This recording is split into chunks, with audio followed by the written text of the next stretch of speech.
গত 3-4 দিন ধরে ছাত্র দলের নাটক দেখে দেখে আমি মাঝে মাঝে হাসি। আফসোস হয় ছাত্র দলের জন্য, খুব মায়া হয়।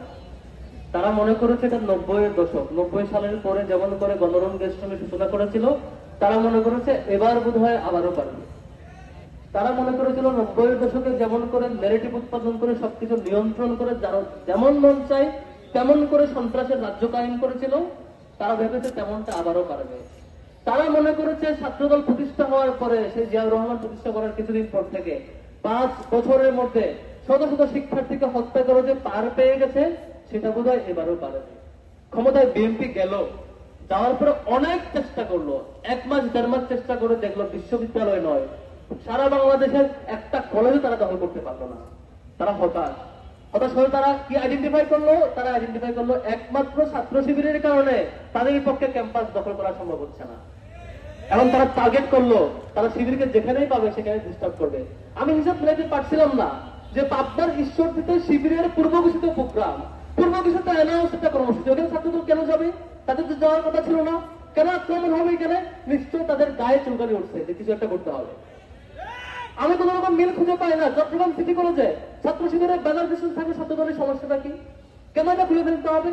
কেন ব্যানার বেস্টন নিয়ে বিচার দিলে অধ্যক্ষের কাছে, তারপর আক্রমণ করতে হবে?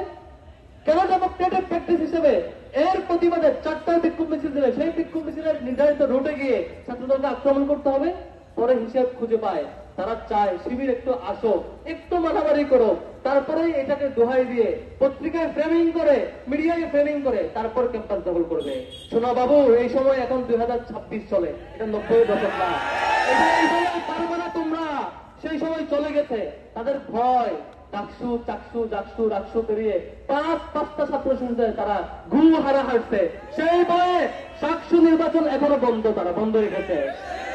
তারা, আমার মনে হয় দুটা কোন একটা হইতে পারে, চিত্র দুইটা, ছাত্র দলের জন্য অপশন দুইটা।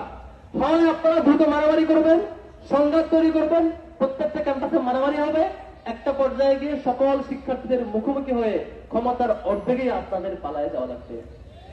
অথবা চিত্রপট 2, আপনারা 5টা বছর ক্যাম্পাসে প্রত্যেকটা সংগঠন তাদের পলিটিক্যাল প্র্যাকটিস জারি রাখবে, আপনারা কোঅপারেট করবেন, শিবিরের বিরুদ্ধে যা মন চায় মিছিল করেন, কিন্তু আক্রমণ করবেন না, মিনিমাম ডেমোক্রেটিক প্র্যাকটিস মেনটেন করবেন, ঠিকঠাক মতো 5টা বছর শাসন করবেন।